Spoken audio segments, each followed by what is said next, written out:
Hello, ഇന്നത്തെ കഥയിലേക്ക് എല്ലാവർക്കും സ്വാഗതം. ജലജ ആകെ കൺഫ്യൂഷനായിട്ട് ഇരിക്കുകയാണ്. അങ്ങോട്ടേക്ക് വന്നിട്ട് അഭി പറയുന്നുണ്ട്, ഹോ അപാര ബുദ്ധി തന്നെ. എന്താ നീ എന്നെ പരിഹസിക്കുകയാണോ? അല്ല, അമ്മയുടെ ബുദ്ധിയെക്കുറിച്ച് ഞാനൊന്ന് പ്രശംസിച്ചതാ. അത് കേട്ടതും ജലജക്ക് ദേഷ്യം കയറുകയാണ്. അവൻ്റെ ഷർട്ടിന് കുത്തിപ്പിടിച്ച് പറയുന്നുണ്ട്, ഷോ നിനക്ക് വേണ്ടി എന്ത് ചെയ്താലും എല്ലാം പരാജയപ്പെടുവാണല്ലോടാ. അത്രയ്ക്ക് മോശമായൊരു ജാതക നിൻ്റേത്. അപ്പോൾ ദേഷ്യത്തോടെ അഭി അമ്മയുടെ കൈ തട്ടി മാറ്റിയിട്ട് പറയുന്നുണ്ട്, അതിനെന്തിനാ എന്നെ കൊല്ലാൻ വരുന്നത്? നിങ്ങളുടെ വയറ്റിലല്ലേ ഞാൻ ജനിച്ചത്. അപ്പം എനിക്ക് അത്രയേ ഉണ്ടാവുള്ളൂ. അപ്പം ജലജ പറഞ്ഞു കൊടുക്കുന്നുണ്ട്, എടാ ആദർശവും അനിയും സ്നേഹം കൊണ്ടും വിനയം കൊണ്ടും നിന്റെ മുത്തശ്ശനെയും മുത്തശ്ശിയെയും കീഴ്പ്പെടുത്തിയവരാണ്. നിനക്കതിന് കഴിഞ്ഞില്ല.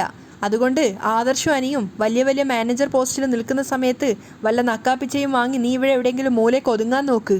അപ്പം അനി ദേഷ്യത്തോടെ പറയാണ്, ഞാൻ അങ്ങനെ ഒതുങ്ങില്ല അമ്മേ. ഒരവസരത്തിന് വേണ്ടി കാത്തിരിക്കുക ഞാൻ. എന്തോന്ന് കാത്തിരിപ്പ്? 2 മരുമക്കൾ വന്നു, ഒരു പ്രയോജനവും. ദേ ഇനി മൂന്നാമതൊരുത്തി കൂടി വരുവാ, എടുപ്പത് പൊന്നും പണവുമായിട്ട്. ഇനി അവൾ കൂടി വന്നു കഴിഞ്ഞാലേ നമ്മളൊരു മൂലയിൽ ചുരുങ്ങും. അത് ഉറപ്പുള്ള കാര്യമാണ്. നിന്റെ പെങ്ങന്മാർക്ക് പോലും നല്ലൊരു ജീവിതം കിട്ടുമെന്ന് എനിക്ക് തോന്നുന്നില്ല. അപ്പോൾ അഭി പറയുന്നുണ്ട്, മൂർത്തീസ് ജ്വല്ലറി ഒരു ട്രസ്റ്റാ, അതിലെ അംഗമാണ് നമ്മൾ. അപ്പോൾ ജ്വല്ലറിക്കുണ്ടാവുന്ന ലാഭത്തിൻ്റെ ഒരു പങ്ക് നമ്മൾക്കും കൂടി അവകാശപ്പെട്ടതാ. അത് കേട്ടപ്പോൾ തന്നെ ജലജ പറഞ്ഞു കൊടുക്കുന്നുണ്ട്, എടാ ആ അവകാശങ്ങളൊക്കെ എടുത്തു കളയാൻ ഒരു നിമിഷം മതിയടാ. ശരിക്കും പറഞ്ഞാൽ ഞാനൊരു പുറമ്പോക്കാടാ.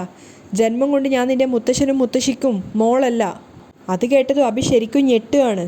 അപ്പോൾ ജലജ പറഞ്ഞു കൊടുക്കുന്നുണ്ട്, അവരെന്നെ ശരിക്കും എടുത്തു വളർത്തിയതാ. അതൊന്നും നിൻ്റെ ഭാര്യയ്ക്കും നയനയ്ക്കും അവളുടെ അമ്മമാർക്കും അറിഞ്ഞുകൂടാ. അഭിക്ക് പോലും അതൊരു പുതിയ അറിവായിരുന്നു. ആ സമയത്ത് ജലജ പറയുന്നുണ്ട്, അത് അറിഞ്ഞിരുന്നെങ്കിൽ എൻ്റെ ഏട്ടത്തിയെപ്പോലെ അവളുമാരും എന്നെ കൊച്ചാക്കിയേനെ. അതുകൊണ്ട് ഏത് നിമിഷവും നമ്മൾ പുറത്തു പോവാം. ആ ധാരണയോടുകൂടി വേണം ജീവിക്കാൻ. അപ്പം അഭി പറയുന്നുണ്ട്, ഇനിയിപ്പോൾ നമ്മളെ ആരും അങ്ങനെ പുറത്താക്കാനൊന്നും പോകുന്നില്ല. അങ്ങനെ പുറത്താക്കുവാണെങ്കിൽ എല്ലാവരും ഉറങ്ങിക്കിടക്കുന്ന സമയത്ത് ഞാൻ ഈ വീട് കത്തിക്കും. നമ്മൾ ഉൾപ്പെടെ എല്ലാവരും കത്തിപ്പോട്ടെ. എന്നാലും നമ്മൾക്ക് അനുഭവിക്കാൻ പറ്റാത്തത് മറ്റാരും അനുഭവിക്കണ്ട. അപ്പം ജലജ പറയാണ്, എടാ അങ്ങനെയൊന്നും ആലോചിക്കാതെ സ്വന്തം നിലനിൽപ്പിനെ കുറിച്ച് ആലോചിക്ക്.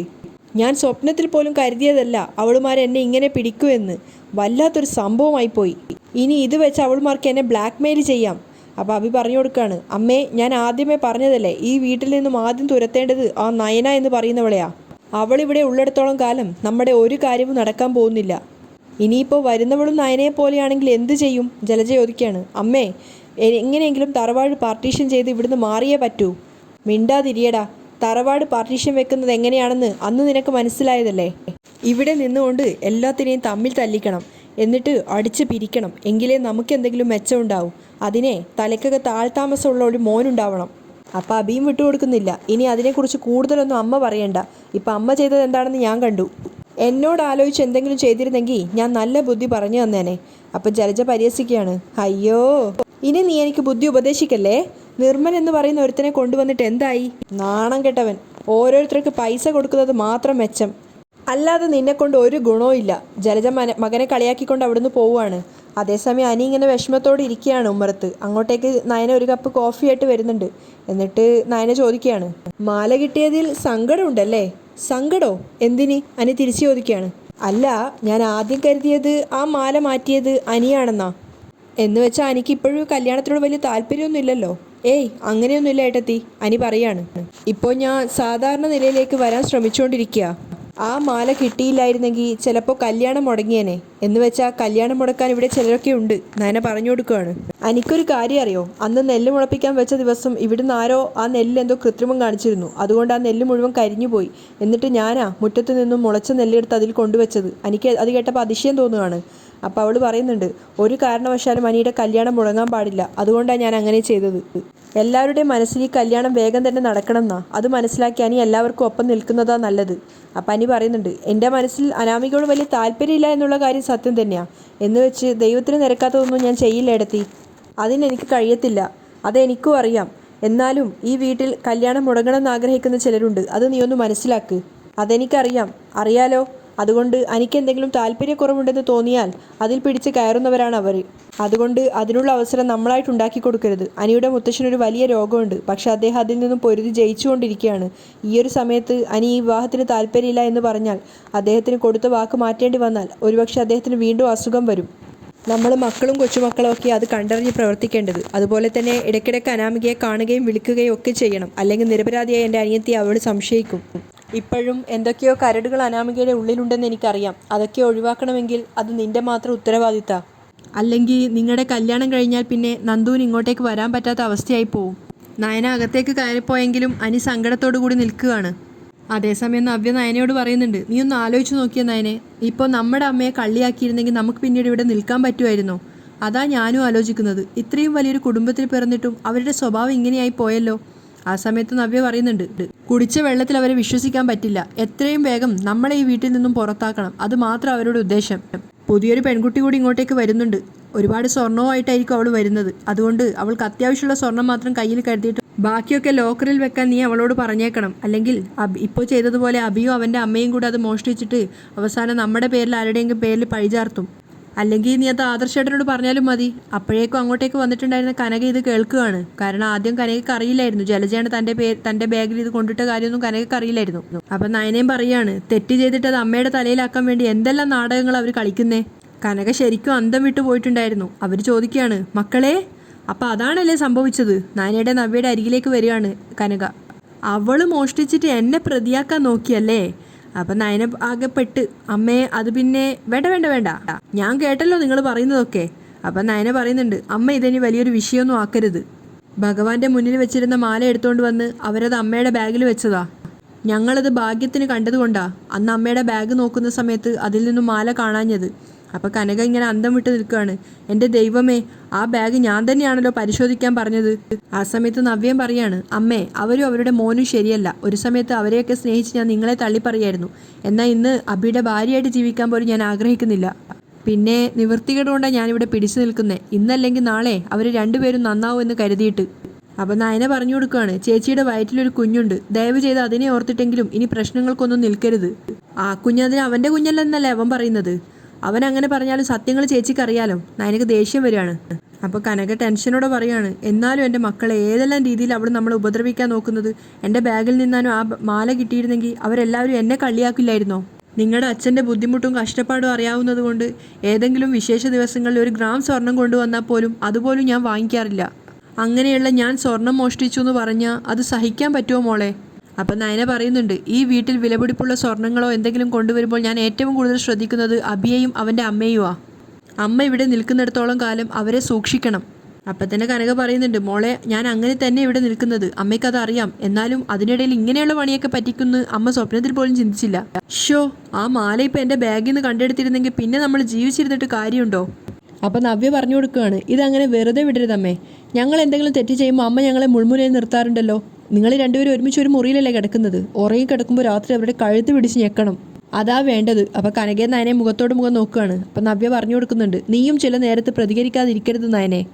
അവർ നമ്മളെ അങ്ങനെ ഭരിക്കാൻ വരേണ്ട കാര്യമൊന്നുമില്ല. ഇനി വരാൻ പോകുന്നവളാ നിന്റെ അമ്മായി അമ്മയ്ക്ക് പോലും ഈ വീട്ടിലെ മരുമോള്. നമ്മളൊക്കെ വെറും പുറമ്പോക്കുകളാ. നയന പറയാണ്, അങ്ങനെയാണല്ലോ ചേച്ചി. മുത്തശ്ശനും മുത്തശ്ശിയും ഉള്ളത് കൊണ്ട് മാത്രമാണ് നമ്മൾക്കിവിടെ പിടിച്ചു നിൽക്കാൻ പറ്റുന്നത്. അപ്പോൾ ആദർശന് ഇപ്പോഴും മോളോട് സ്നേഹമില്ലേ?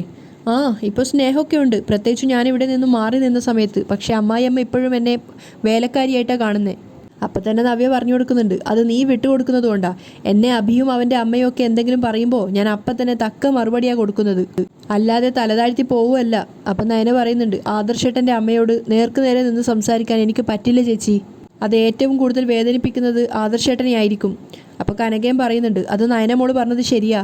അമ്മായി അമ്മയെ ഒരു പരിധിവരെ അനുസരിച്ച് പോകുന്നതായിരിക്കും നല്ലത്. പക്ഷേ അവളെ ഞാൻ വെറുതെ വിടില്ല. ആ താടകയെ അവൾക്കെന്നെ കുറേയൊക്കെ മനസ്സിലായതാ. എങ്കിലും അവൾക്കെന്നെ കുറച്ചുകൂടെ മനസ്സിലാവാനുണ്ട്. കനക ജലജയ്ക്ക് നേരെയുള്ള അംഗം ഉറപ്പിക്കുകയാണ്. അമ്മ അവിടുന്ന് പോയതിനു ശേഷം നവ്യ നയനോട് പറയുന്നുണ്ട്, അവർ ചെയ്ത തെറ്റ് എല്ലാവരും അറിയിക്കേണ്ടതായിരുന്നു. നമ്മളിങ്ങനെ ഓരോന്ന് മൂടി വെക്കുന്നതാ എല്ലാത്തിനും കുഴപ്പം. ഇന്ന് അവരാണ് കള്ളി എന്ന് തെളിയിച്ചിരുന്നെങ്കിൽ ഇനിയും ഇതുപോലുള്ള പ്രശ്നങ്ങളുണ്ടായ നമ്മുടെ പേരിൽ പഴിചാരാൻ അവർക്ക് പറ്റില്ലായിരുന്നു.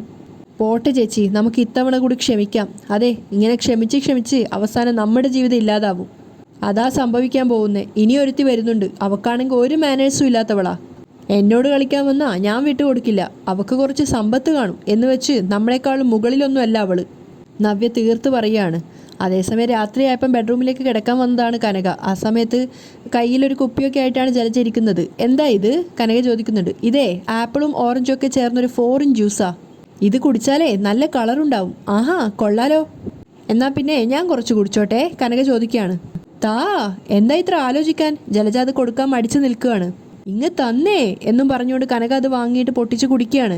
ജലജ അന്തം വിട്ട് നോക്കി നിൽക്കുന്നുണ്ട്. അവർ മനസ്സിൽ വിചാരിക്കുകയാണ്, എൻ്റെ ദൈവമേ, അത് വൈനാണ്, അത് അറിയാതെ അവൾ വലിച്ചു വലിച്ച് കുടിക്കുകയാണല്ലോ. കനകയാണെങ്കിൽ ആർത്തിയോടെ വലിച്ചു വലിച്ച് കുടിക്കുന്നുണ്ട്. ആ സമയത്ത് ജലജ മനസ്സിൽ വിചാരിക്കുകയാണ്, വീട്ടിലുള്ളവരെ മുഴുവൻ വിവരം അറിയിക്കണം, എന്നിട്ട് കുടിച്ചു കൂത്താടി എന്ന് പറഞ്ഞിട്ട് ഇവളെ ഇവിടുന്ന് പുറത്താക്കണം. എന്താടി നീ ആലോചിക്കുന്നേ? എടീന്നോ? ജലജ തിരിച്ചു ചോദിക്കുകയാണ്. പിന്നെ നിന്നെ എന്തോന്ന് വിളിക്കണ്ടെടി? കനക തിരിച്ചു പറയാണ്, മഹാറാണിന്നോ? ഞാനേ നിന്നെ വിളിക്കാനല്ല വന്നത്, ചില കാര്യങ്ങൾ പ്രവർത്തിക്കാനാ. അതിനുശേഷം 5 വിരലും കാണിച്ചു കൊടുത്ത് ചോദിക്കുകയാണ്, എടി ഇത് എന്തിനുള്ളതാണെന്ന് നിനക്കറിയോ? അറിയില്ലെങ്കിൽ നിനക്ക് ഞാൻ അറിയിച്ചു തരാമെന്ന് പറഞ്ഞിട്ട് ജലജയുടെ ചെകിട്ടത്ത് നോക്കി ഒന്ന് പൊട്ടിച്ചു കൊടുക്കുകയാണ്. മനസ്സിലായോ? ഇനി നീ മിണ്ടി പോവരുത്. നിന്റെ ശബ്ദം പുറത്തു വന്നാലേ നിന്റെ കഴുത്ത് ഞാൻ ഞെരടി കൊല്ലും. ജലജ ഫോൺ എടുത്തതും ആ ഫോൺ തട്ടിപ്പറിച്ചിട്ട് കനക പറയുന്നുണ്ട്, ആരെയാടി നീ വിളിക്കാൻ പോകുന്നത്? ഒടങ്ങി ഒതുങ്ങി ഇവിടെ നിന്നോണെന്ന് പറഞ്ഞിട്ട് ഫോൺ വാങ്ങിക്കുകയാണ്. മര്യാദയ്ക്ക് ഇവിടെ കിടന്ന് ഉറങ്ങിക്കോണമെന്ന് പറഞ്ഞിട്ട് ജലജ അവിടെ കിടത്തുകയാണ്. വീണ്ടും വീണ്ടും അത് കുടിക്കുന്ന സമയത്ത് ജലജ പറയുന്നുണ്ട്, അയ്യോ ഇനി അത് കുടിക്കേണ്ട, കുടിച്ചത് മുഴുവൻ പുറത്തേക്ക് വരും. പോടി, അങ്ങനെ പുറത്തു വരാണെങ്കിലേ നിന്നെ കൊണ്ട് അത് മുഴുവൻ ഞാൻ തുടപ്പിക്കും. കിടക്കടി. ജലജയെ ഭീഷണിപ്പെടുത്തി കിടത്തുകയാണ്. എന്നിട്ട് പറയുന്നുണ്ട്, ദേ ഞാനിത് കുടിച്ചു എന്ന് വെച്ചിട്ടേ ഉറങ്ങാനൊന്നും പോകുന്നില്ല, അതുകൊണ്ട് നീ എന്നെ ഉറക്കി കിടത്തിയിട്ടേ പുറത്തേക്ക് പോകാമെന്നൊന്നും കരുതണ്ട. ഇവിടെ അടങ്ങി ഒതുങ്ങി കഴിഞ്ഞാലേ നിനക്ക് നാളെ രാവിലെ ജീവനോടെ എഴുന്നേറ്റ് പോവാം. കിടക്കടി അവിടെ. അവളൊരു രാജകുമാരി വന്നിരിക്കുന്നു. ഡീ, വീട്ടിലുള്ളവരെ വിളിച്ച് ഞാൻ കുടിച്ച കാര്യം അറിയിക്കണമെന്ന് നിനക്ക് ആഗ്രഹം കാണും. ഒന്ന് പറഞ്ഞു നോക്ക്, നിന്റെ നാക്ക് ഞാൻ പിഴുതെടുക്കും. എന്നിട്ട് കനക വൈനിങ്ങനെ കുടിച്ചുകൊണ്ടേ ഇരിക്കുകയാണ്. അങ്ങനെ ബോധമില്ലാതെ പോയിട്ട് ആ ഫോണും അതുപോലെ തന്നെ വൈനും കെട്ടിപ്പിടിച്ച് കിടക്കുന്നുണ്ട്. ആ സമയത്ത് ജലജ വിചാരിക്കുകയാണ്, നാളെ നേരെ ഒന്ന് വെളുത്തോട്ടടി, കാണിച്ചു തരാം നിനക്ക്. നേരം വെളുത്തപ്പം ജലജ എഴുന്നേറ്റ് ബാത്റൂമിൽ പോയി വന്നപ്പോഴും കനക എഴുന്നേറ്റിട്ടില്ല. പക്ഷേ ജലജ തിരിച്ചെത്തുമ്പോഴേക്കും കനക ഉറക്കം ഞെട്ടുകയാണ്. അപ്പം ജലജ ചോദിക്കുന്നുണ്ട്, നീ എന്തിനാ ഇന്നലെ റൂമിൻ്റെ വാതിലൊക്കെ ലോക്ക് ചെയ്തത്? നീ എഴുന്നേറ്റ് പുറത്തു പോകാതിരിക്കാൻ വേണ്ടി. എൻ്റെ മൊബൈൽ എവിടെ? ആ മൊബൈലൊക്കെ തരാം. നീ ആരെയും വിളിക്കാതിരിക്കാൻ വേണ്ടി ഞാൻ ഇന്നലെ മാറ്റി വെച്ചതാ. അതെ, ഞാനിത് ആരോടും പറയത്തില്ല എന്ന് നീ കരുതണ്ട. ദേഷ്യത്തോടെ ജലജ പറയാണ്. ഇന്നലെ നീ എനിക്ക് തന്നത് വൈനാണെന്നൊക്കെ എനിക്കറിയാം. അതെനിക്ക് മനസ്സിലായിക്കൊണ്ട് തന്നെയാണ് ഞാനത് ഒറ്റയടിക്ക് കുടിച്ചു തീർത്തത്. എങ്കിലല്ലേ നിന്നോട് 4 വർത്താനം പറയാൻ പറ്റുള്ളൂ. അത് ശരി, അപ്പം നീ അറിഞ്ഞോട് കുടിച്ചതാണല്ലേ? കുടിച്ച് ലക്ക് കേട്ട് നീ എന്തൊക്കെയാ പറഞ്ഞെന്നറിയോ? അറിയാം.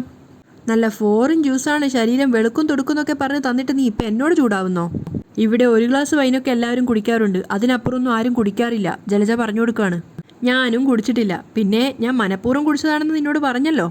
ഇനി നീ ഇതാരോടെങ്കിലും പറയുവാണെങ്കിൽ അതിനപ്പുറം പറയാനുള്ള ചിലതൊക്കെ എൻ്റെ മനസ്സിലുണ്ട്. പൂജാമുറിയിൽ വെച്ച മാല എൻ്റെ ബാഗിൽ എങ്ങനെയാ വന്നത്?